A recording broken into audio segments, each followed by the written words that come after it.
factory meat has a flavor that's kind of gross. But sometimes I'll be like, it tastes like factory. Yeah. And then what's cool about it is that local meat tends to be more expensive. Yeah. And so I buy less of it.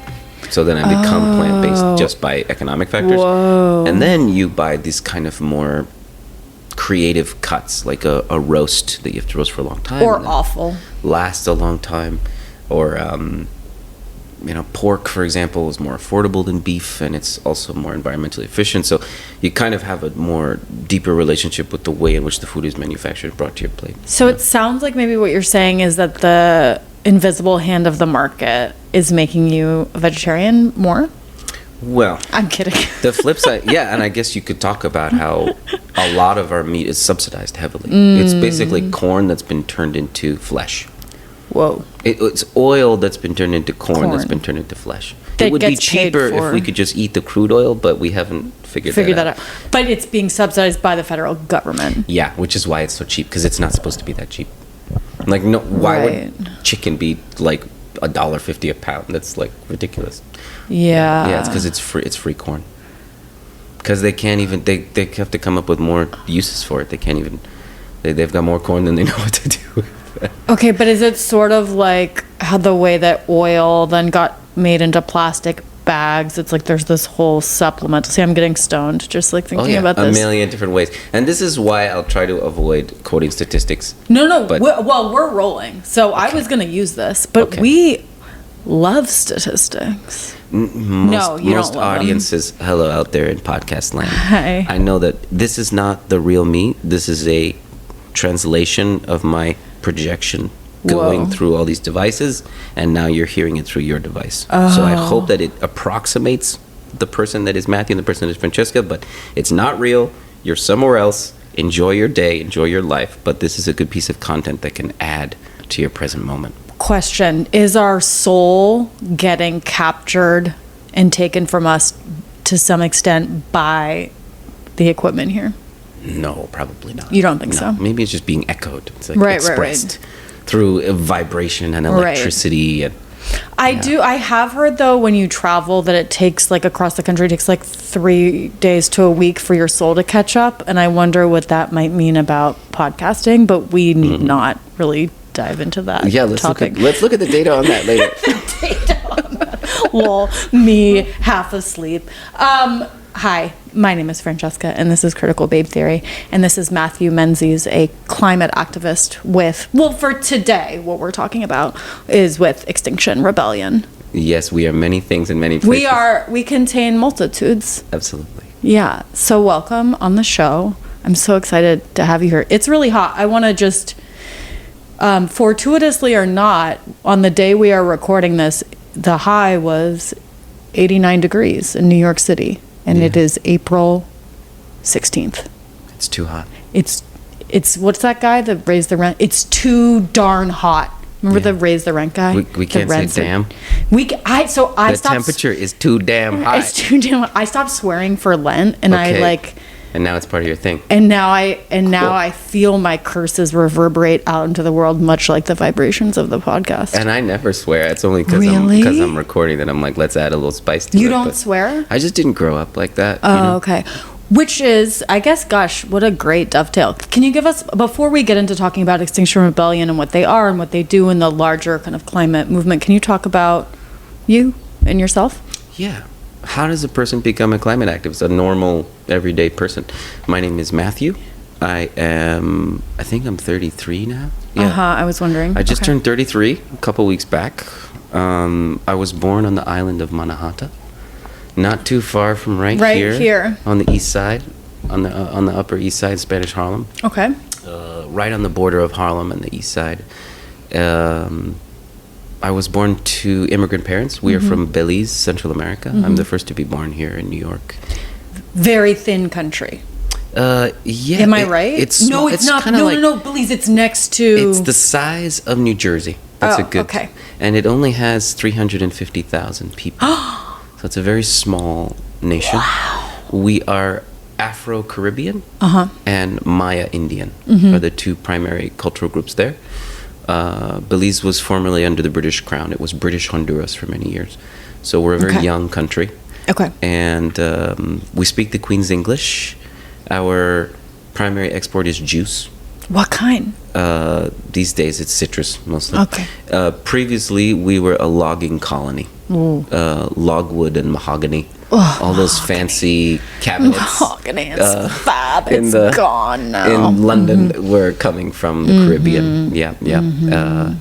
And interestingly, like the Brits cut a deal with the Spaniards to kind of leave Belize alone, and so we have rich rainforest that other parts of Central America don't have as much. We have a lot of untouched rainforest. We're very, very progressive about preservation, and so it's like 75% is just raw rainforest.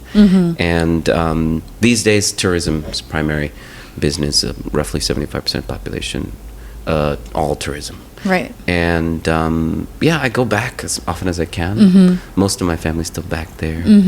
I have a few homes back there, and some beautiful, beautiful. What we call it a walk, but it's basically an orchard. Mango orchard, peach orchard, not peach, mango, which is like the peach of the Caribbean. Coconut orchards is very common there. Yeah. So I was born here in New York. I grew up in Harlem, and I'm an artist designer. It was identified very early. I'm very creative. Everything is about hands-on for me. I experience my world in a tactile, sensory way. And I studied design in school.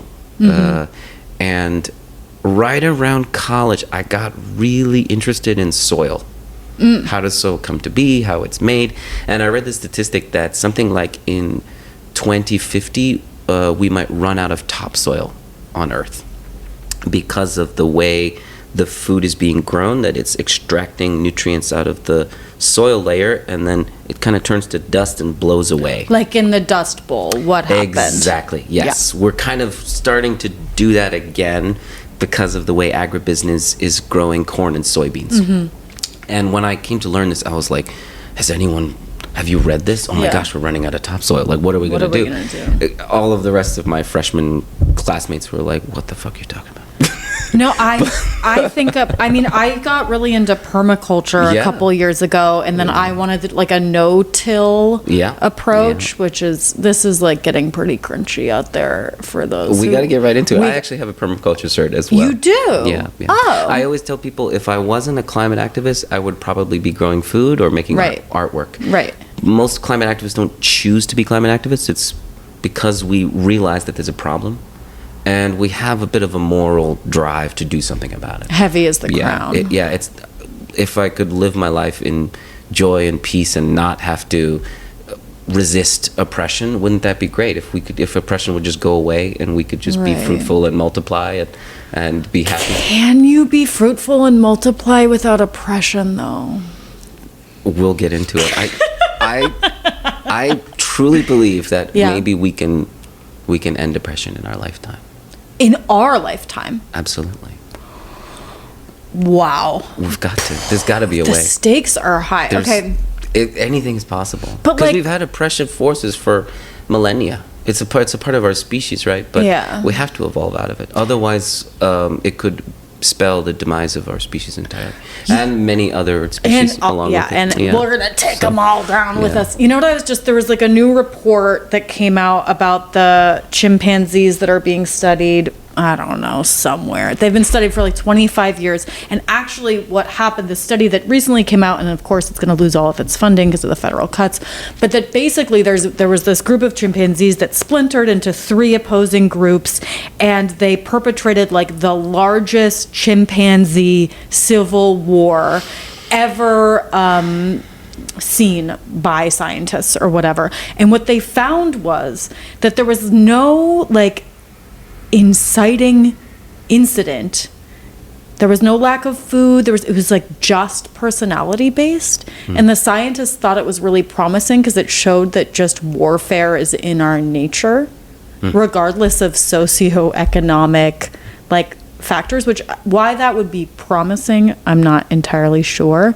But basically their takeaway was that like it is in chimpanzees, our closest relative, it is in their nature sometimes for inexplicable reasons to go to war. And who funded that study, right?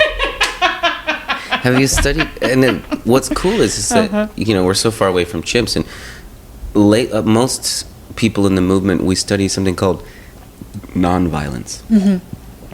And there's this idea that you can be productive, that you can assert your rights, that you can create peace and balance in the world without violence. And it is a form of nonviolence. It's not quite anti-violence, but it is the antithesis of violent and oppressive actions. There is power in our relationships, but power doesn't have to be oppressive.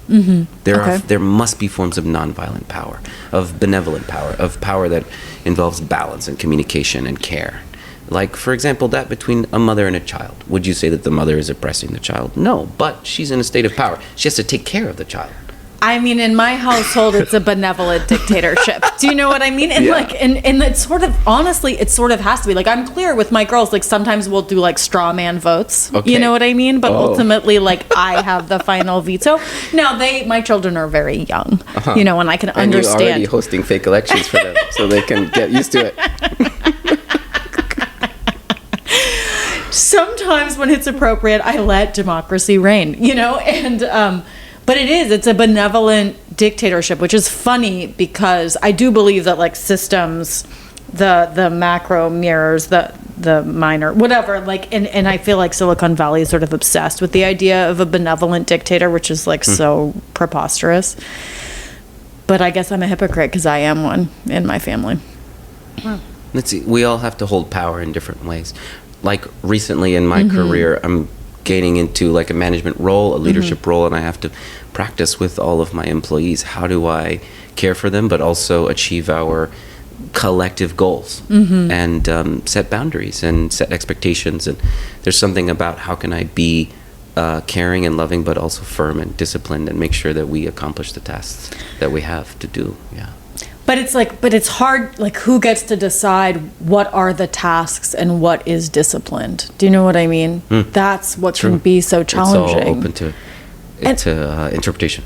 And I was talking, like, last week I had someone on, and I don't know how we got on this, but we were just talking about how, like, I'm an alpha who, like, sometimes I'm, like, willing to be alphaed by others. Do you know what I mean? I'm like what is that? Would me like a bottom alpha? Do you know what I mean?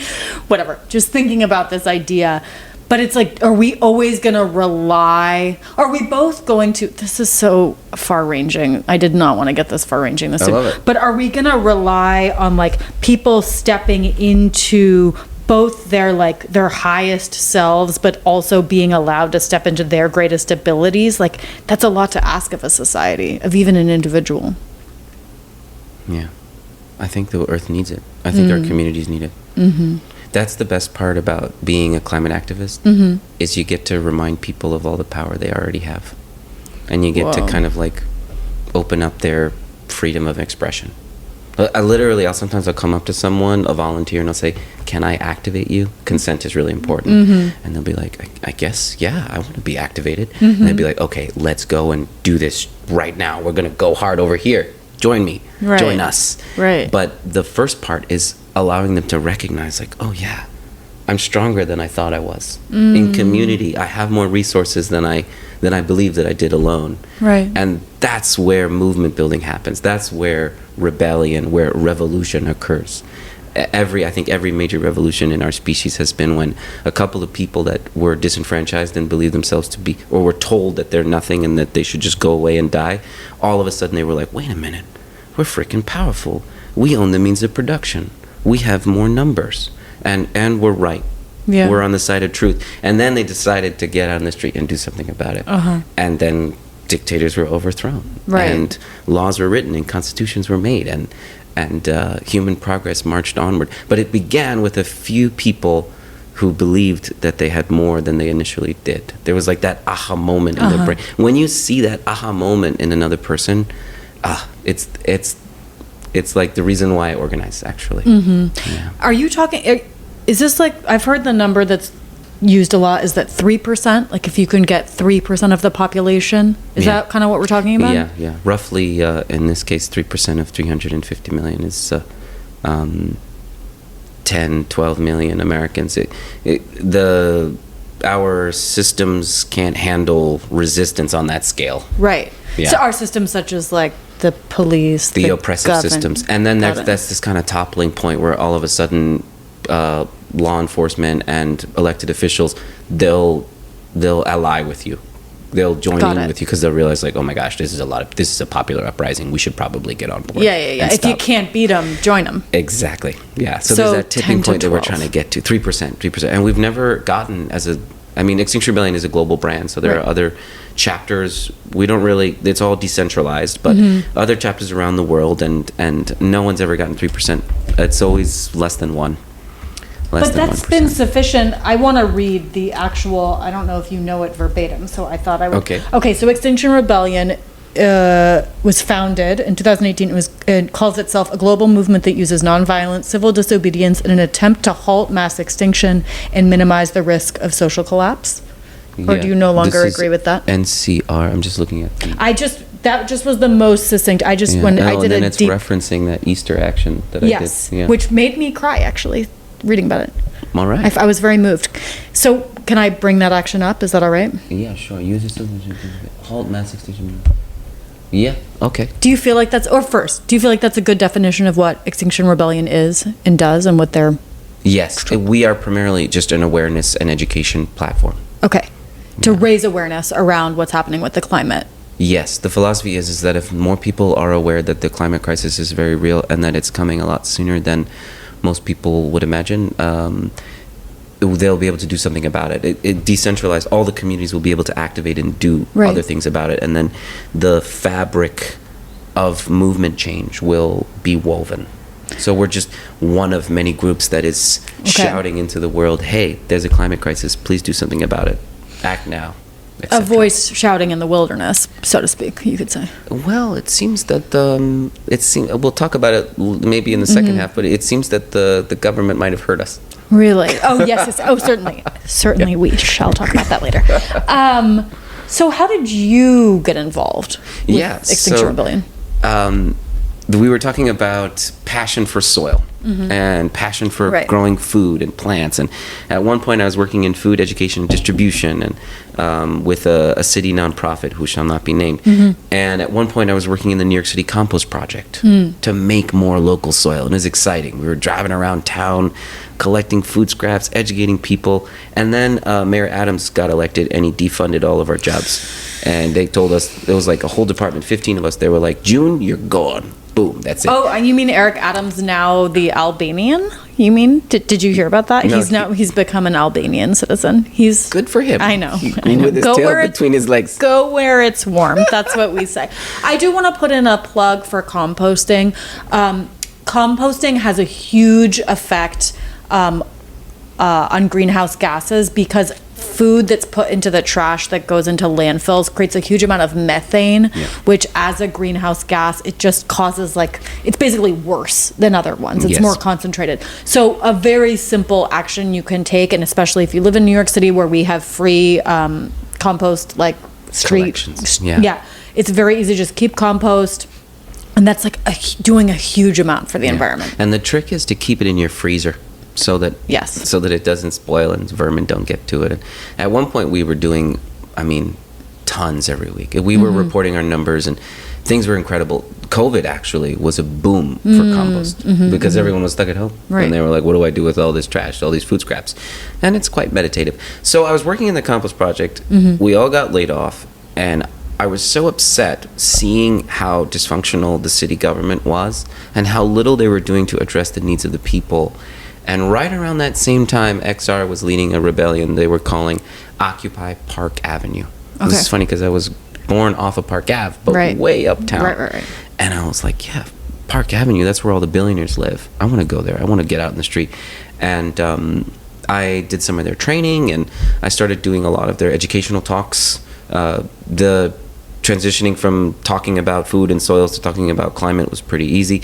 And I did that for several years. They had a team of educators that would go around town sharing information about the climate crisis and what people can do in different neighborhoods, trying to bring the truth directly to the street.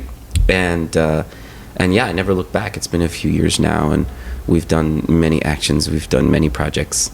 And through that, I've been able to meet and collaborate with a ton of other movements.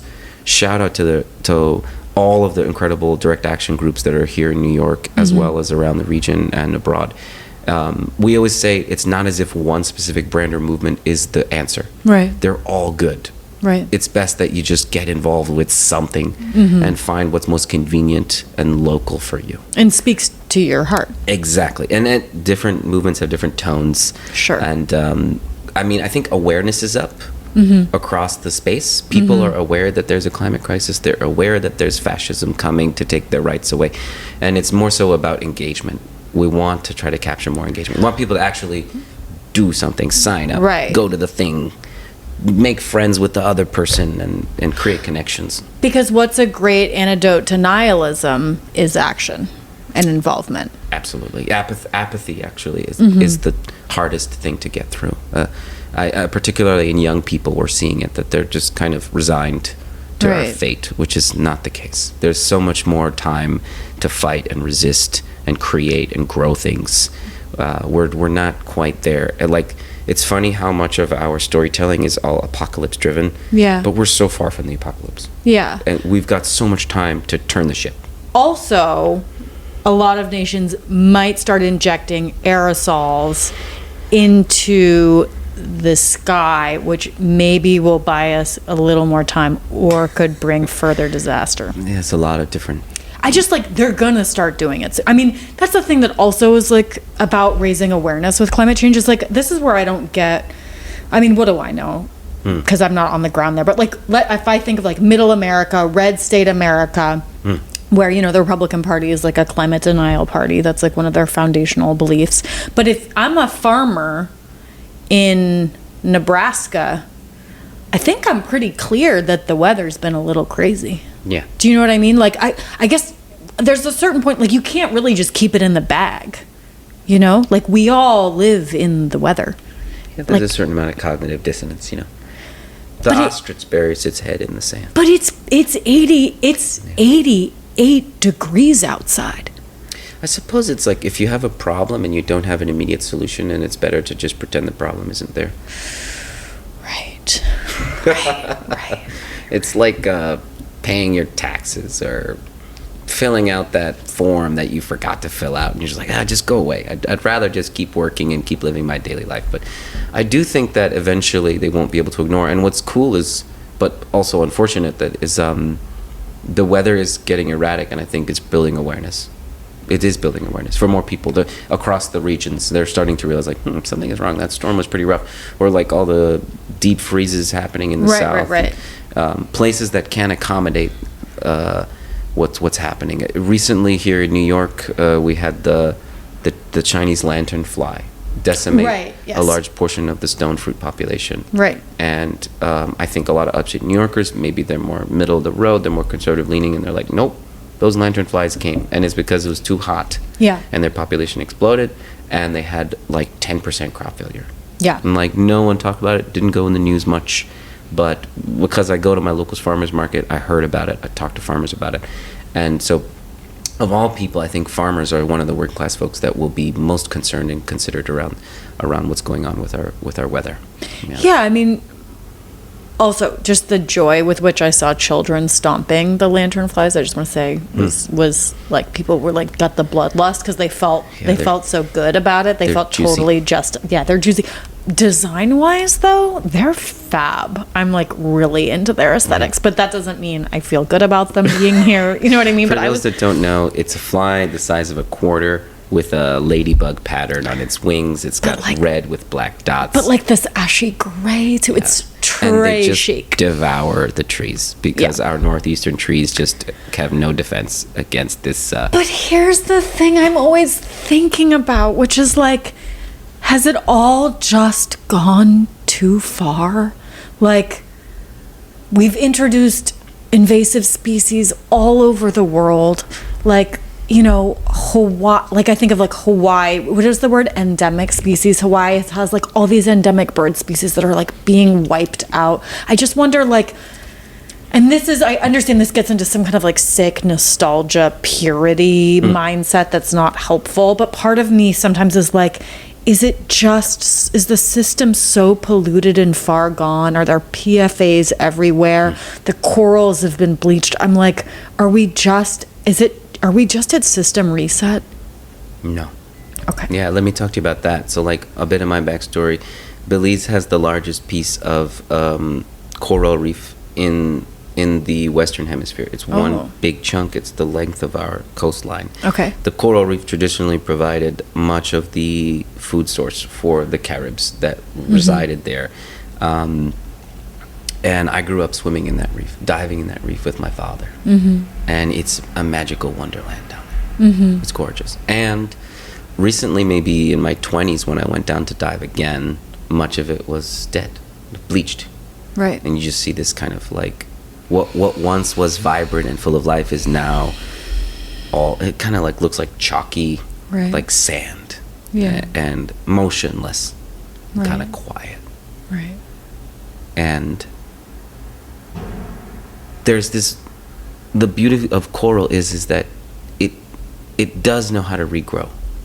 And the beauty of the earth is that it knows what to do next. I truly believe this. And that it already has, and it's incredible the way life is constantly iterating new different solutions to challenges. Right. It's this, I actually sometimes will call it the earth life organism. Right. It's all these different species kind of rolling on each other and trying to solve problems and create more growth, create more opportunity, capture carbon, produce oxygen, create food sources to grow our cycles. We all took biology in freshman year, so we know what's possible. And so I've seen some projects where they're able to regrow coral. And I have to believe that the barrier reef back home will regrow. It'll take centuries, but it's going to happen. I don't believe that there is another option. I don't think that you could eradicate the coral reef. It would not be possible. It's so massive and so diverse. I mean, the amount of energy needed to extinguish those entities would be beyond human capacity. So my belief is that for every environmental problem, eventually there's going to be a balance. There's going to be a bounce back, and the earth will reclaim and regrow. Whether or not humans and other species are around to see that is yet to be certain. There's a lot of estimates that a significant portion of our global population will have to migrate north, because the tropics will be unlivable, and a lot of people will die. A lot of poor black and brown people will probably die as a result. And this, in many ways, it's interesting. Everyone's talking about ICE, like the immigration okay. and the fascists rounding people up and putting them in concentration camps. That is actually the first wave of the climate migration. That is my belief. Of course, there isn't no studies to show, but even I was just in Costa Rica last year with my uncle on his horse farm, and the horses, I was like, Uncle, there's something wrong with your horses. They look really scrawny. And he was like, yeah, because it hasn't rained in 4 months. So my horses are starving. It's interesting. Farms in those tropical regions are already suffering instability. They're having to change their growing patterns. Grass isn't growing the way it used to because of the heat, or there'll be crazy floods and like downpour that'll wash things away, or rot crops out. A lot of folks are fleeing economic and climate instability in those tropical regions, and they're coming north here to the U.S. for a better opportunity. Just looking for work. They're looking for a place to land that's safe on solid ground. And so the migrations could potentially always increase. We're going to see it, and it's part of it. And so we talk about this justice transition moment, where how are we going to properly integrate our comrades, our compadres?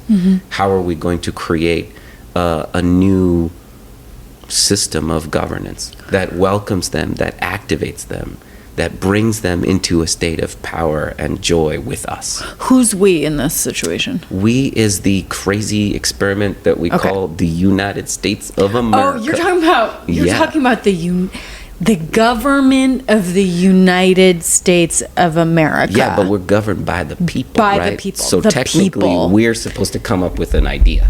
Okay. We're supposed to vote for people that actually have those cool ideas. Yes. Is this is this getting into this idea of just transition? That's what you're talking about. Yeah, and it's going to happen all over the world. We're going to have to transition. This is funny thing when you're talking about the climate despair is what you're accessing. Yeah. Where like, oh, I don't think there's going to be solutions. We might have to like do a hard reset as an Earth, as a species. The flip side of that is that we're going to have to come up with a model that, and it's a dirty word, capitalists don't like it. What? Corporations don't like it. It's called degrowth. So this is a degrowth podcast. Yes, I am a proponent of degrowth. Yes. But see, I know that not every, as I've said on the show before, not every bitch wants to live in a mud hut like me. You know what I mean? That's a little extreme. Yeah, okay. You know? Yeah, you know. But my grandfather was born in a mud, adobe. And We've heard the term adobe, but mud is a little derogatory. Okay, I meant like, I'm not thinking of a specific mud, okay? We're not, please. But he liked it, right? He was into it. It was fine. It's all we knew. But this is the thing. It's like we all think we're like, we have to have this electricity. We have to have, it's like, what are you talking? We didn't have this for millennia. Yeah. What are you talking about? We don't need it. But here's the thing. It's like, well, do you like your comfort? And I'm like, sure. In the context of the world and society I live in now, is having a dishwasher helpful? Yes. But it's because I'm supposed to be working a 40-hour-a-week job. I have no community to help me with my kids. But like, if I lived in the village, this is a hypothetical, don't come down my throat. If I lived in the village where I didn't have to work a 40-hour-a-week job, where there were lots of people and lots of kids running around and we were all watching them, then maybe it wouldn't make a big difference to me if I had to wash my dishes by hand. Do you know what I mean? They do have dishwashers in the village, just so you know. I'm just saying, you can like, visit. I'll bring you there. We can talk. I'm saying, like, if we also, lost it all, dishwashers are awesome. Sure. Because they preserve water. Okay. So we just want to solar power your dishwasher. But where are you? And then recycle the gray water. But where are you going to get the lithium? I know. This is the problem. This is what I'm saying, man. And the batteries is the challenge. They haven't figured it out.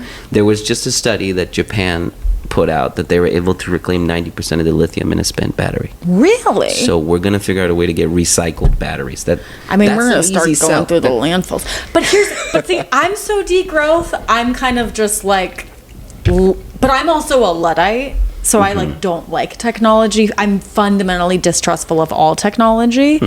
So I kind of just want to go backwards, which is not a popular opinion. Well, my father always said everything in moderation.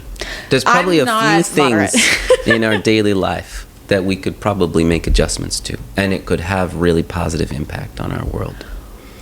Yeah. Yeah, I mean, the problem is like, Lent, you gave up cursing. Next Lent, you'll give up meat. I'm going to try to give up like red meat next Lent, although that will be really hard for me. I mean, the food scraps in the landfill is one thing, but the emissions from beef production is like, yeah, that's a big problem. America needs to. Do you ever remember when Obama recommended that we have beans for dinner one night a week? I did not remember that. And it was this viral story, and people freaked out. Like, they were like, he gets so much criticism, and they were like, Obama says we can't eat our beef. Just beans one night. That's all he said. He's just one night a week, and it would save all this energy and emissions. And they were like, no, hell no. Because steak every day. Because I sort of feel like that is, we've internalized like Darwinism. Do you know what I mean? Which is like, eating the flesh of other animals means you're at the top of the animal kingdom. So we're like, you can pry that out of my cold dead hands. You know what I mean? We're the alphas here. God damn it. You know what I mean? Like, we get our flesh because we rule the world. Yeah. I feel like that's why people get so... Ironically, if you look at a cow, like, it doesnh feel very macho. Like, they're so sweet and kind. They're docile. And they're, like, super intelligent. Really? They have the intelligence of, like a 5-year-old. No. Get out of here. On my uncle's farm, he had some cows that were kind of, like, just for fun. Because it was kind of like a petting farm. Yeah. And shout out to Buha the cow in Costa Rica. And she just wants to hang out and pet and talk about stuff. And sometimes Buha would get in trouble. She kind of wanders somewhere and you have to go find her. It'd be like, Buha, stop eating the neighbor's tree. Or at one point she jumped into the neighbor's pool. A cow in a pool? That's a lot of water displaced. That's cows are huge. They're remarkable. If you haven't seen one. She's like, fuck it, I'm going for a swim. So, okay. So degrowth, tell me about, I'll shut up about my wanting to go back to a pre-lapsarian paradise, but tell me, what's your vision? What's your degrowth vision? So have you heard about cyberpunk? I mean, I've heard It's a genre. Okay. Where everything is dark and there's no sun and everyone's on their computers and it's very Right. sad. There's hackers and there's Okay. like fascists and stuff. Cyberpunk. Okay. It's kind of like The Matrix. yes. Okay. So there's this other genre called solar punk. Ooh. And solar punk, if you haven't seen any, it's there's a few animations, there's a lot of graphic novels, and it's quite glorious. It's beautiful. This idea that we have access to renewable energy that is readily accessible to the people. Because of that, energy becomes a little bit more decentralized and people oriented. Like right now, we're super dependent upon a centralized processing of fossil fuels. Right. And that's the haves and have-nots, and then the country goes to war and bad things happen, and all the politics and the drama circles around who controls the oil. But in a solar punk future, when everyone has their own panels and their own batteries, and they're zipping around on their electronic bicycles, things are a little bit more fair and egalite. Okay. Additionally, this idea that the things we use should probably come from local. They should be Right. close to us. Right. So we're talking about our types of fashion. We should be reusing fabrics and fibers. We should be sourcing local fabrics and fibers when we can. This idea that maybe we don't need a massive wardrobe of imported fast fashion clothes. The other exciting part about the solar punk future is food. This idea that we should be growing food wherever, whenever, however. If right out your windows here, you have your own veggie herb garden. Right. And your little cherry tomatoes are there, and you can make your salad. And down the block at the corner, there's a community garden. Right. That's growing kind of more high intensity sweet potatoes. Huge, great crop. Sweet Great crop. potatoes. Yeah, highly, the good yield. Caloric density, you're talking about. Yeah, and Okay. they're pretty easy to maintain. They don't Okay. take up as much space. Like Right. there are crops that we could be celebrating. Imagine if every tree on the street was a fruiting tree. I mean, you're preaching Yeah. to the choir over here because I'm all about permaculture. So people think degrowth is like, oh, we're just going to be in the adobe huts and the bugs are going to get us. But it's more so about making the human experience a little bit easier and more accessible to everyone. Right. Yeah. And then maybe you walk to work. Maybe you have a job that's more local. Maybe Yeah. you don't need to drive miles and miles and miles Right. just to make your daily wage. Right. Yeah, those are the kind of exciting parts about. And then some solar punk iterations, some degrowth, there's probably going to be some form of automation. There's see. still going to be robots, right? Got it. What's the little thing on the floor that A cleans? Zumba. Probably going to be these little Zumba guys zipping around trying to help us all day. But they'll be solar powered. They'll be you'll plug them in at night and they'll battery charge. And So you feel maybe good about like the abundant, Ezra Klein's abundance, like the that answer to the climate crisis. You kind of feel like some combination of like degrowth, technological advancement, decentralization of power. anything that ticket. can get us off Anything. fossil fuels. Anything. And it's a nice bedtime story to tell your kids, I think. Like anything to get us onto renewable and off of fossil But here's fuels. the thing is like renewables are now cheaper Yeah. than fossil fuels. And still. And yet. Well, because the new administration gutted the EPA regulations and they sort of like made fossil fuels even easier and cheaper. I know. And then they removed the subsidies. And so a lot of renewable energy companies have kind of gone belly up in the last year. Which is like Yeah. a sin. It's a great sin. To each their own. The administration to each their own. That's what they wanted. That's yeah, what they chose. That's what the American people voted for. That's what some small, almost Back to a those fake little. elections. Yeah. So those are all the kids, and they're like, "Hey, we voted for this," and be like, "No, sorry, we're in power. We know what's best. You need oil, more oil, more oil, more corn. Just shush. Go to work." It's. I do feel like the sins are many, though. I just right when it was on the precipice of becoming so cheap It's really horrifying. Yeah. In the conclusion of this first segment, I want to touch at just two key points that I always share with people when you start talking about climate. If you've made it this far in the podcast, kudos to you for listening to all this.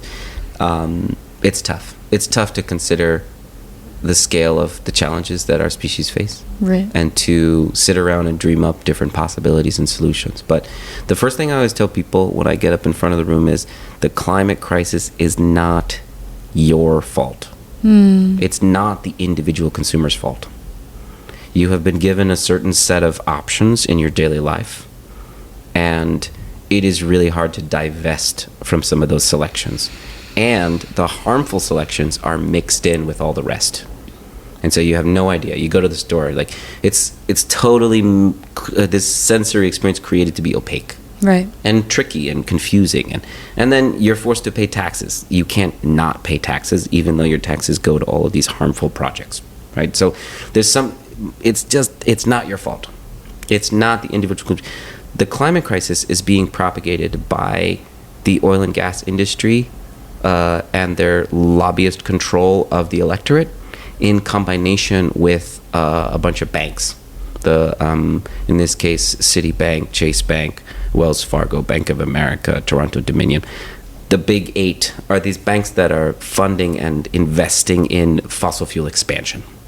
And so it's basically a bunch of rich old white dudes sitting around making more money and choosing to wage war on poor countries and steal their oil. That's really what's causing the climate crisis. Yes, American consumers consume a lot, but even still, the emissions are really concentrated with those 1%ers. Right. Those billionaires, those ultra wealthy people, they're the ones that are hopping on private jets on a frequent basis, owning multiple cars and houses, and owning lots of big projects and land. And if you ever really want to better understand how like the scale of emissions, you can just visit one of your local refineries.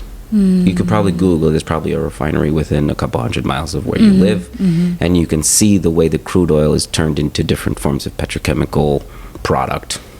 And it's gross, and it poisons the land, and like the American consumer doesn't even know that's happening. You just go to your gas station and fill up your tank and try to get to work on time. So that's the one thing. And then the second thing I always share with people is that you do have an opportunity to avert the climate crisis at every turn. And that's the exciting part. That's this like chasing the activation that I hope you can leave with in this dialogue, is that one, you can choose not to participate. There's a bunch of stuff that you can choose not to do. Save your money. Don't spend it on stuff. A lot of the stuff that they're trying to sell you is crap. Most of it. And you'd rather save your money to buy local produce, or invest in your child's education, or save up for that home that you would really like.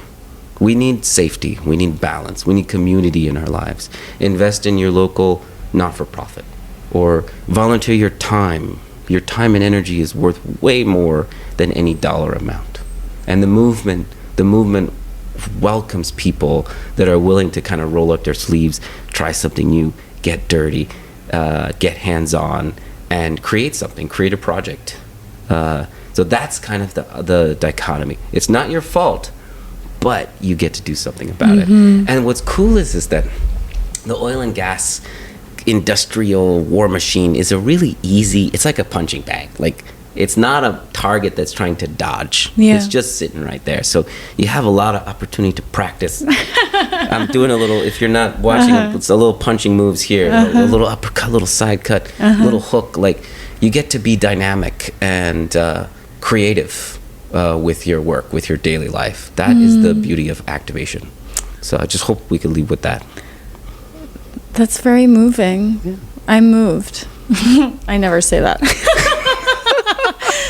Wow. Well, you've received, it's the call. It's the call to action. It's the call to action. Yeah. Once you hear it, then that's the beginning. And it makes me think, and we are about to pause, so I'm not going to go too far with this, but it does make me think, it's like, if this idea of like, if we are made in God's image, right? Like, that activation has, to me, I heard this I think I even talked about this last time, but this Jesuit priest talk about like we're the only hands that God has, you know, as an analogy. This idea that like we are here in the world to like bring about a better world.